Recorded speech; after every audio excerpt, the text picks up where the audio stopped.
Class 11 के सारे बच्चे, हम अभी तक आपके खाता बही पार्ट में लेजर चैप्टर में परचेस अकाउंट बनाना सीख चुके हैं। सारे अकाउंट बनाना तो हमने सीखा ही है, हम परचेस अकाउंट बनाना भी सीख चुके हैं।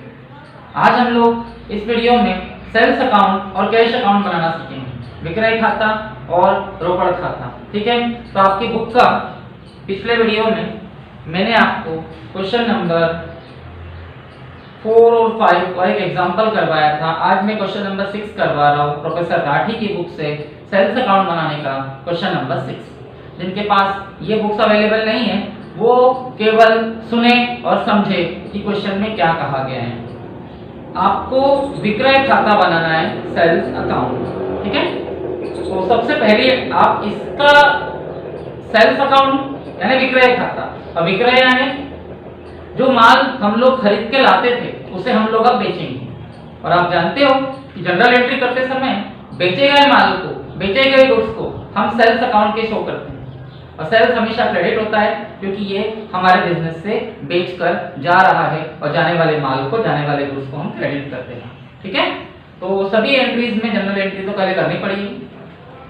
राहुल को 20% व्यापारिक पट्टे पर रोकड़ी माल बेचा, sold the goods to Rahul for cash 10,000 at 20% trade discount. हमने इस एंट्री में राहुल को माल बेचा है, राहुल को गुड्स सोल्ड किया है, लेकिन नगद बेचा है, कैश सेल्स किया है। और जब हम नगद माल बेचते हैं, कैश सेल्स करते हैं, तो उस एंट्री में किसी व्यक्ति का नाम, पर्सनल किसी पर्सन का नाम नहीं आता। व्यक्ति का नाम, पर्सनल नाम कब आता है? जब हम उधार बेचें। ठीक है, तो यहाँ हम लोगों ने माल बेचा है, गुड्स सोल्ड किया है, सेल्स अकाउंट खुलेगा। सेल्स हमेशा क्रेडिट होता है। और नगद बेचा है, कैश सेल्स किया है, तो पैसा आएगा तो कैश डेबिट हो जाएगा। इसकी एंट्री क्या होगी? Cash account debit to Rahul. नहीं, ये एंट्री नहीं होगी। Cash account debit to Rahul entry कब होती है? जब हमें राहुल से पैसा मिला। ठीक है, यहाँ हमने राहुल को माल बेचा है तो यहाँ राहुल नहीं आएगा, यहाँ सेल्स आएगा। ठीक है, cash account debit to sales. कई बच्चे राहुल का नाम देख के कंफ्यूज होते हैं, लेकिन एक्चुअल में आप अपनी एंट्री समझे ना। आपने राहुल को माल बेचा जरूर है, लेकिन नगद बेचा है। लोग क्या सोचेंगे, मैंने राहुल क्यों लिखा था? लोग सोचेंगे राहुल को माल बेचा, राहुल पैसा देके जा रहा है, कैश अकाउंट डेबिट, और देने वाला राहुल है। ऐसा नहीं, देने वाला राहुल जरूर है, लेकिन उसने वो माल बेचकर हमें पैसा, मतलब हमने उसे वो माल बेचकर पैसा मिला है, तो राहुल से कोई मतलब नहीं है। यहाँ सेल्स अकाउंट खुलेगा, तो एंट्री होगी cash account debit to sales. ठीक है, अब यहाँ व्यापारिक बट्टा है, ट्रेड डिस्काउंट। और व्यापारिक बट्टा, ट्रेड डिस्काउंट एंट्री में दिखाया नहीं जाता, उसे माल की कीमत में से कम किया जाता है। तो ये 10,000 का माल है, 10,000 का हमने राहुल को बेचा है, उसे 20% 20% ट्रेड डिस्काउंट दिया है। तो 10,000 का 20%, 10,000 का माल है, 10,000 का गुड्स है, उसका 20% 20% होगा 2,000। इसका मतलब हम 2,000 रुपये डिस्काउंट देकर ये माल बेच रहे हैं, तो हमारे पास 8,000 रुपये आएंगे। तो इसकी एंट्री होगी cash account debit to sales 8,000। ठीक है, अब इसकी पोस्टिंग कैसे होगी? अगर मैं आपसे कैश अकाउंट बनवाऊं तो कैश अकाउंट डेबिट, कैश के डेबिट में आएगा टू सेल्स अकाउंट। लेकिन हमें कौन सा अकाउंट बनाना है? Sales account. Sales credit, sales के क्रेडिट में आएगा बाय कैश। ठीक है, और ये है नवंबर 5 बाय कैश अकाउंट, और ये आएगा 8,000। ठीक है, सेल्स क्रेडिट है तो सेल्स के क्रेडिट में आएगा बाय कैश। फिर है सुनील को माल बेचा, सोल्ड गुड्स टू सुनील। माल बेचा है, सेल्स किया है, सेल्स अकाउंट खुलेगा। सेल्स हमेशा क्रेडिट होता है, और सुनील का नाम आया है तो सुनील डेबिट हो जाएगा क्योंकि सुनील वो माल पाने वाला है, रिसीवर है, और ये एंट्री उधार है, क्रेडिट है। तो इसकी एंट्री क्या होगी? Sunil account debit to sales account. ठीक है, और ये है आपकी 14 नवंबर की एंट्री 5,000 की 5,000। तो देखिए सुनील का अकाउंट डेबिट है, सुनील के डेबिट में आएगा टू सेल्स, लेकिन सेल्स का अकाउंट क्रेडिट है तो सेल्स के क्रेडिट में आएगा बाय सुनील। ठीक है, नवंबर 14 बाय सुनील। ठीक है, अकाउंट नहीं भी लिखिएगा तो चलेगा। ये आपका 5000 है, 5000 सेल्स को क्रेडिट ही होगा। फिर है अनिल को माल बेचा और उसने चेक से भुगतान किया, sold goods to Anil and he paid the amount by cheque. हमने अनिल को माल बेचा है, अनिल आया, हमने उसको माल बेच दिया और उसने हमें पैसे नहीं दिए, उसने हमें चेक दे दिया, तो ये उधार तो हुआ ही नहीं ना, क्योंकि उसने हमको चेक दे दिया। अब चेक हमारे पास आ रहा है, सिर्फ हमारे पास आ रहा है, हमने उसे बैंक में जमा नहीं किया।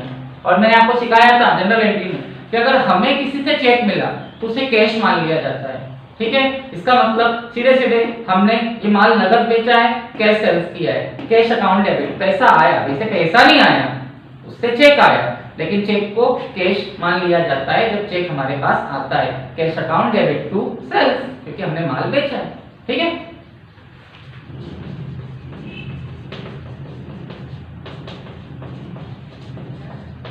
अब ये कितने रुपए हैं? ये 2000 रुपए, 2000 रुपीज। अब देखिए सेल्स यहाँ भी क्रेडिट है, सेल्स हमेशा क्रेडिट होगा। अब नगद बेचो या उधार बेचो, सेल्स क्रेडिट ही होगा। अब सेल्स के क्रेडिट में आएगा बाय कैश। ठीक है, ये आपका नवंबर 20 की एंट्री है।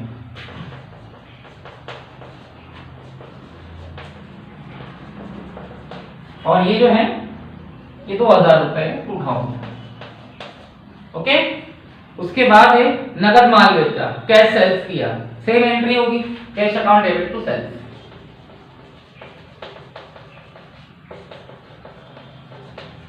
कैश के डेबिट में टू सेल्स आएगा और सेल्स के क्रेडिट में बाय कैश आएगा। तो सेल्स अकाउंट के क्रेडिट में बाय कैश 24 नवंबर 3600।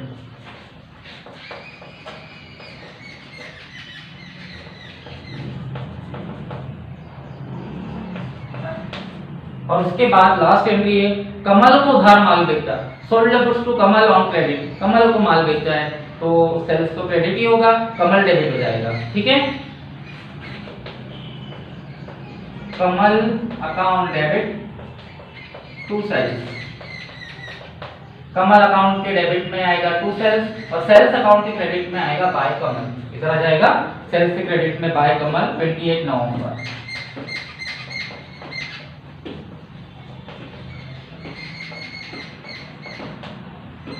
सेल्स हमेशा क्रेडिट होता है तो पोस्टिंग खतौनी भी सेल्स के क्रेडिट में ही होगी और ये आ जाएगा 1400 रुपए, 1400।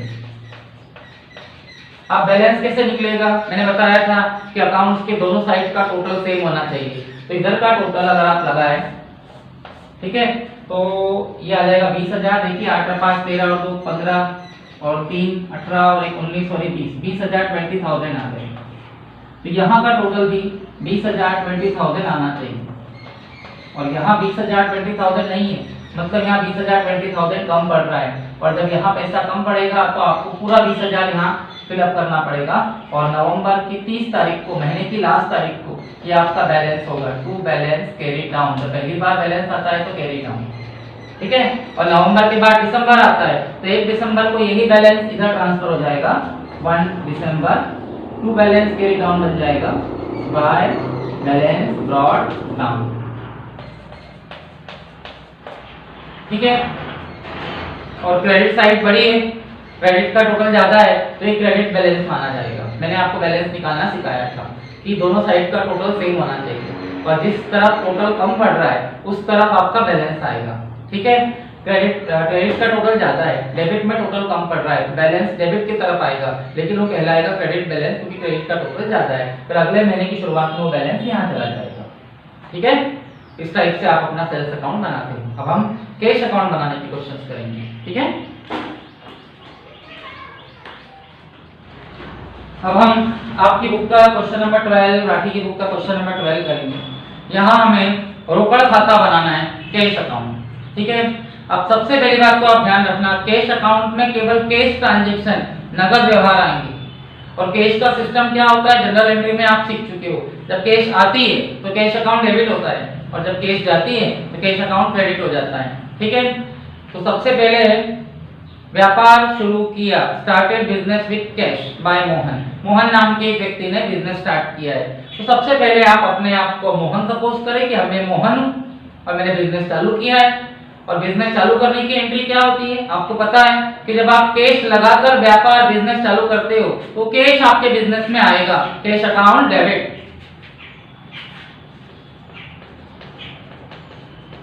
और बिजनेस को वो कैश आपकी कैपिटल दे रही है, आपकी पूंजी दे रही है। जब भी बिजनेस चालू होगा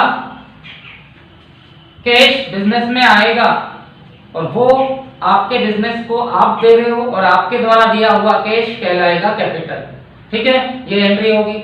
अब इसकी खतौनी कैसे होगी, पोस्टिंग कैसे होगी?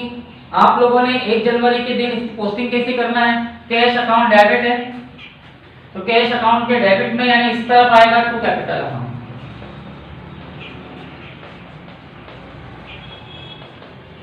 ठीक है, अकाउंट नहीं लिखोगे चलेगा, व्यक्तिगत खाता है, पर्सनल अकाउंट है 12,500 12,500। ठीक है, उसके बाद गोपाल से माल खरीदा, परचेज गुड फ्रॉम गोपाल। फिर आप सोचिए ये एंट्री उधार है, क्रेडिट है, क्योंकि आपने माल खरीदा जरूर है लेकिन गोपाल से। और जब किसी व्यक्ति का पर्सनल नाम आता है, किसी पर्सन का नाम आता है तो ये मान लिया जाता है अकाउंटेंसी में, जनरल एंट्री में कि ये उधार खरीदा गया है। ठीक है, तो इसकी जनरल एंट्री तो होगी, माल खरीदा है, परचेस अकाउंट डेबिट, खरीदा गया माल परचेस कहलाता है। टू गोपाल, टू कैश नहीं आएगा क्योंकि हमें वो माल देने वाला गोपाल है और अभी हमने उससे उधार खरीदा है तो कैश का इससे कोई संबंध ही नहीं और हमको बनाना है कैश अकाउंट। और इस एंट्री में कैश तो आया ही नहीं है, इसलिए इसकी खतौनी, इसकी पोस्टिंग नहीं होगी क्योंकि रोकड़ खाते में, कैश अकाउंट में केवल नगद व्यवहार की, कैश ट्रांजैक्शन की एंट्री होती है और ये व्यवहार उधार है, ये ट्रांजैक्शन क्रेडिट है, इसलिए इसकी एंट्री यहाँ नहीं होगी। जनरल एंट्री तो होगी लेकिन खाता बही में, लेजर में, कैश अकाउंट में इसकी पोस्टिंग नहीं होगी। ठीक है, अब एंट्री करके देखो, purchase account debit to Gopal, 2 account खोले, परचेस का और गोपाल का। हमको ना तो परचेस खोलना है ना गोपाल, होगी बात खत्म। कैश अकाउंट में इसकी एंट्री नहीं होगी। फिर है रमनलाल को नकदी माल बेचा, सोल्ड गुड्स टू रमनलाल। अब हमने यहां माल बेचा है लेकिन नगद बेचा है, फॉर कैश। तो बेचा गया माल, सोल्ड किया हुआ गुड्स सेल्स कहलाता है। सेल्स हमेशा क्रेडिट होता है, ये बात तो हो गई, अभी समझाया मैंने आपको। डेबिट में कौन आएगा? डेबिट में गोपाल नहीं आएगा, डेबिट में कैश आएगा क्योंकि हमने नगद बेचा है तो कैश आएगा। तो एंट्री क्या होगी? Cash account debit to sales account.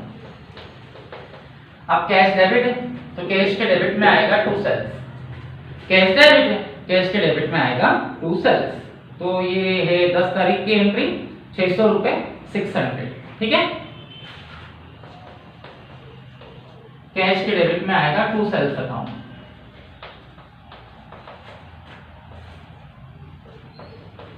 और अगर हमें सेल्स अकाउंट बनाना हो तो सेल्स के क्रेडिट में आएगा बाय कैश।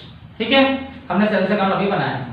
फिर है गोपाल को पूर्ण भुगतान में 960 रुपए चुका है, paid to Gopal in full settlement. 18 तारीख को हमने गोपाल को फुल सेटलमेंट में पैसा दिया।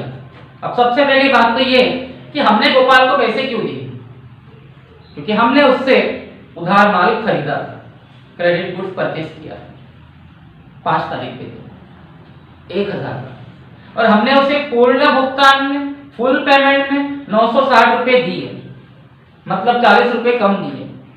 इसका मतलब 40 रुपए डिस्काउंट है। ठीक है, तो इसकी एंट्री क्या होगी?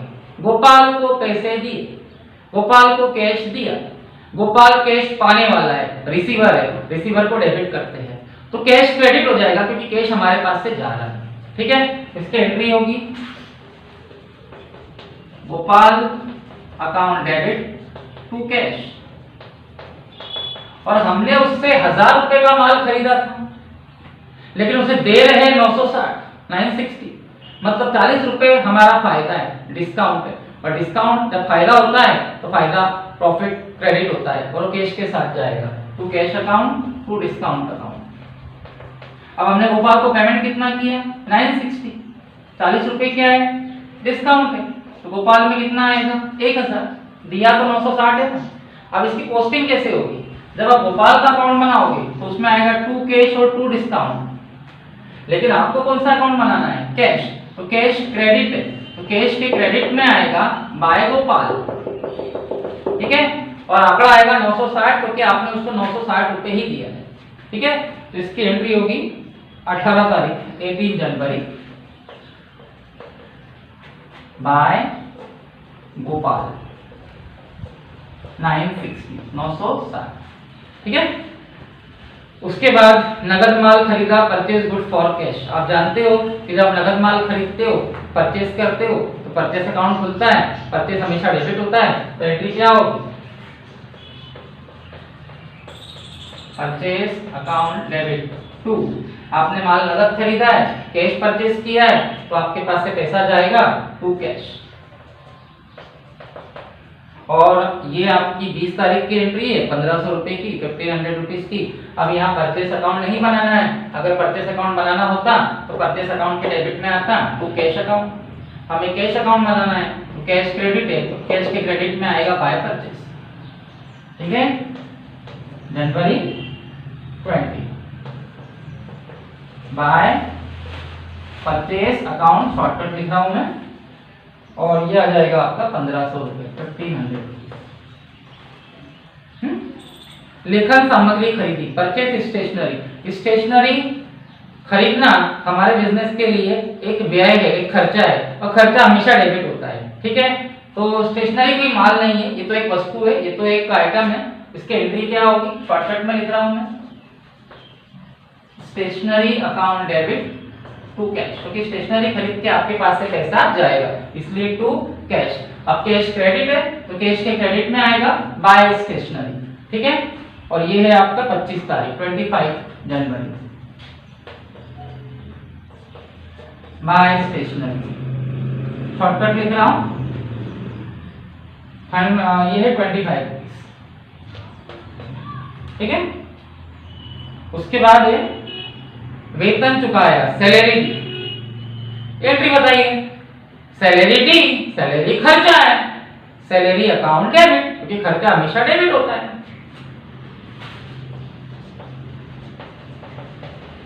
और सैलरी देने से पैसा जाएगा टू कैश, कैश क्रेडिट है, कैश के क्रेडिट में बाय सैलरी, ठीक है। ये 31 तारीख है 100 रुपीज,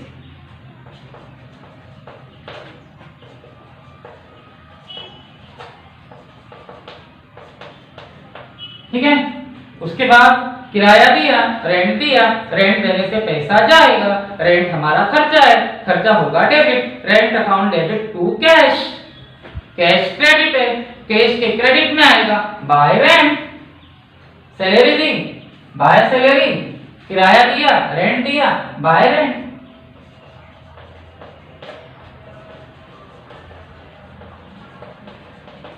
ठीक है। और ये है आपका 50 रुपए 50 रुपीज।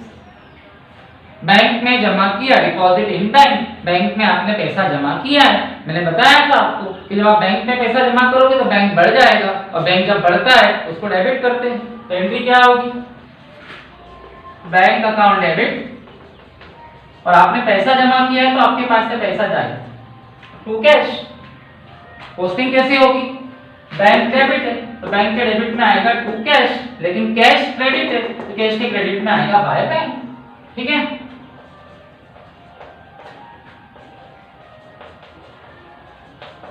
और ये है अकाउंट लिखते हैं हम, और ये है आप लोगों का 8000 रुपए 8000 रुपीज। अब देखिए थोड़ा लॉजिक देखिए आप, लॉजिक क्या है? लॉजिक ये कि जब कैश आती है तो डेबिट से आती है और जाती है तो क्रेडिट से। तो आपके पास जनवरी महीने में 1 तारीख के दिन बिजनेस में कैश आया, आपने बिजनेस में कैश लगाकर बिजनेस चालू किया तो टू कैपिटल कैश आया कैपिटल की वजह से। फिर 10 जनवरी के दिन आपने माल बेचा है तो आपके पास कैश आया 600 रुपए। तो इस टाइप से आपके पास कितना कैश आ गया, टोटल लगाया जाए तो 13,100 13,100 आ गया, जिसमें से जनवरी 18 आपने गोपाल को दिए, कैश गया जाता है क्रेडिट से। 20 जनवरी माल खरीदा, कैश गया जाता है क्रेडिट से। 25 जनवरी स्टेशनरी खरीदी, पैसा गया जाता है क्रेडिट से। 31 जनवरी सैलरी दी, पैसा गया बाय सैलरी। फिर किराया दिया, रेंट दिया, बाय रेंट, फिर बैंक में जमा किया, बाय बैंक, यानी जो पैसा आया है वो डेबिट से आया है और गया है तो क्रेडिट से। अब बचा कितना, जो बचा वो आपका बैलेंस, तो बैलेंस कैसे आएगा, डेबिट का टोटल आपने लगाया 13,100, तो क्रेडिट का टोटल भी यही आना चाहिए। अब हम क्रेडिट का टोटल लगाएंगे। ध्यान दें, मैं आपको लॉजिक समझाता हूँ। लॉजिक ये है, तो वेट कीजिए। लॉजिक ये है आपका कि आपके पास इस जनवरी महीने में 13,100 रुपए आया है, 13,100 रुपीज बिजनेस में आया है, आपने लगाया और कुछ बेचा, ठीक है, और उसके बाद आपके पास से गया कितना है तो ये क्रेडिट में पता चलेगा आपको। अब क्रेडिट साइड का टोटल लगा दीजिए। अब प्लेस के हिसाब से मैं यहाँ लगा देता हूँ, वैसे यही लगाना चाहिए, मैं यहाँ लगा देता हूँ। चलिए 5 आएगा आपका, इस सेकंड नंबर पर 5 to 7 और 6, 13 के 3 कैरी में 1 आ जाएगा। थर्ड नंबर पर 1 1 2 और 5 7 और 9, 16 के 6 कैरी में 1, 8 और 1 9 और 1 10, 10,635, ठीक है। तो देखिए क्या होगा,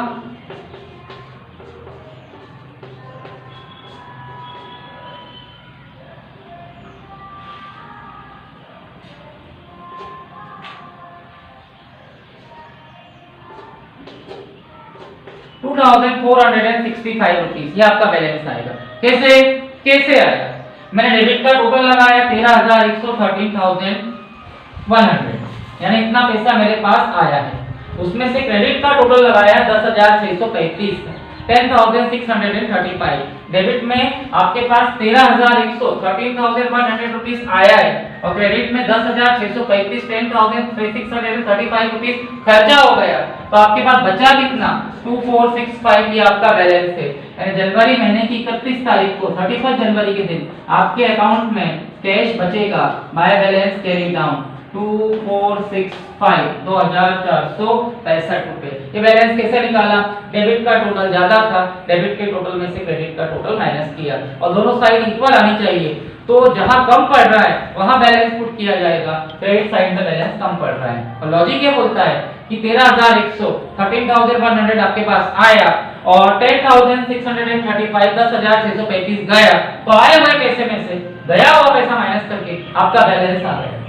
अरे आपके पास अभी इतना पैसा बिजनेस में जनवरी महीने की 31 तारीख को मौजूद है। अब फरवरी जब आएगा तो यही बैलेंस आगे आ जाएगा, क्यों बैलेंस ब्रॉट डाउन पीछे से लाया गया 2,465, यानी आपके पास फरवरी महीने की 1 तारीख के दिन पिछले महीने का इतना बैलेंस पड़ा हुआ है। इस टाइप से कैश अकाउंट बनेगा, ठीक है।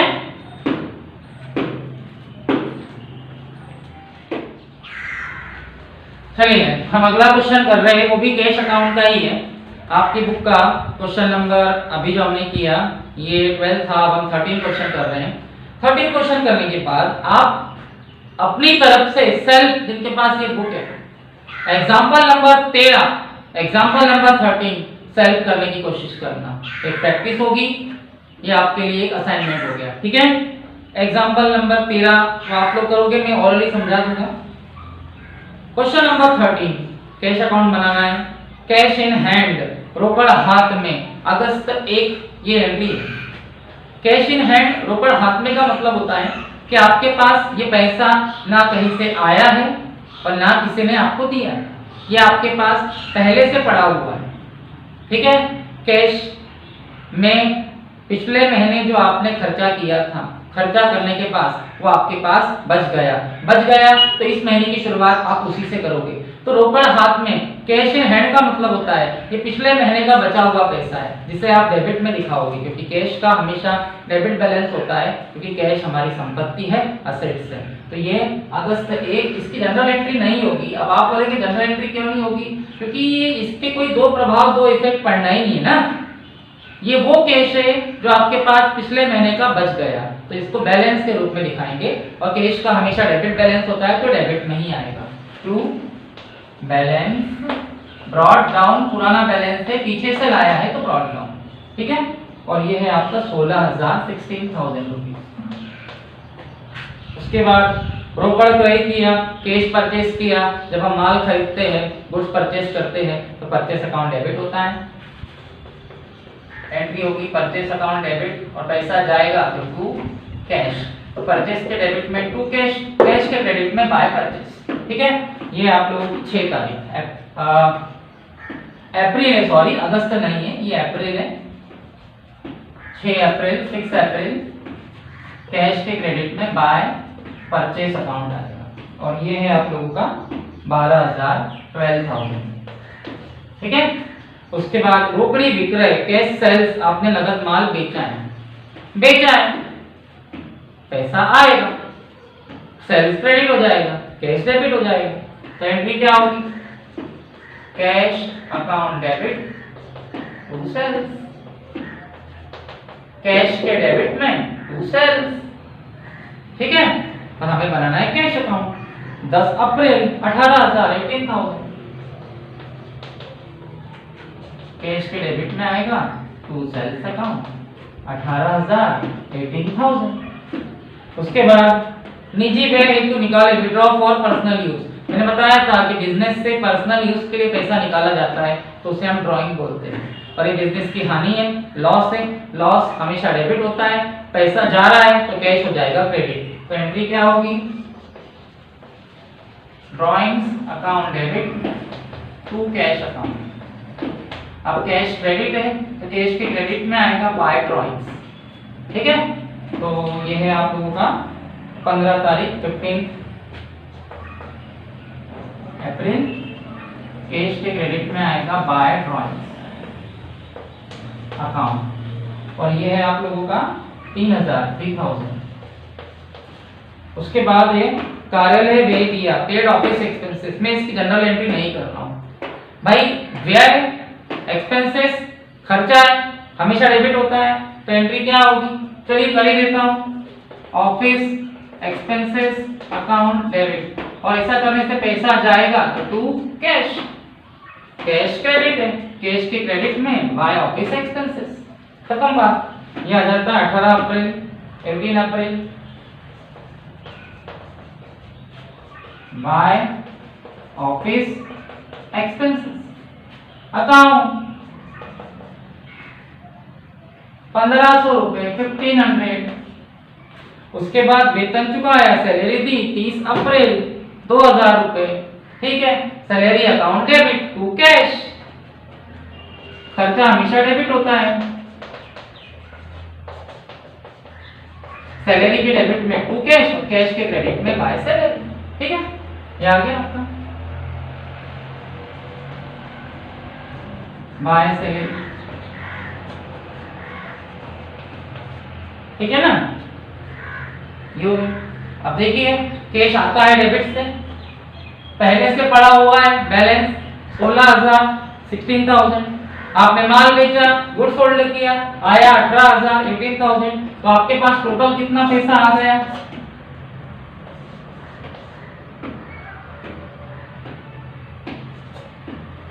34,000 34,000। ठीक है, और जाता है क्रेडिट से तो गया कितना? खरीदा 12,000 का, पैसा गया। घर निकाल कर ले गए 3,000 का, पैसा गया। ऑफिस एक्सपेंसेस दिए 1500, पैसा गया। 12 और 3 15 और 1 16,500 16,500 गया और सैलरी 2,000 रुपए दी, यानी 18,500 आपके पास से गए। तो 34,000 34,000 आया था, जिसमें से 18,500 गया, तो बचा कितना आप लगा लीजिए हिसाब। ठीक है, 15,500 15,500 रुपीज आपका बैलेंस आना चाहिए। ठीक है, देखते हैं आ गया। ये बचा बैलेंस, तो बैलेंस क्रेडिट में आएगा 30 अप्रैल 30 अप्रैल महीने की लास्ट तारीख by balance carry down 15,500। Logic तो हो गया भाई। आया 34,000 34,000, क्रेडिट का टोटल लगाया, गया 18,500 18,500, तो बचा कितना? 15,500 15,500। ठीक है, तो जो बैलेंस है अप्रैल के बाद क्या आता है? जनवरी फरवरी मार्च अप्रैल के बाद में ही आता है। 1 मई के दिन ये बैलेंस यहाँ आ जाएगा। To balance brought down 15,500 15,500। ये इस तरीके से अगले महीने की शुरुआत बचे हुए पैसे से होगी। ये वही तो था। As it is example number 15 भी आप लोग इजीली, एग्जाम्पल नंबर 13 भी आप आपकी बुक से कर सकते हो। कैश अकाउंट बनाना है, इजी है आपके लिए, ये एक होमवर्क हो जाएगा एग्जाम्पल नंबर 13, ऐसा ही आप इसे करोगे। ओके।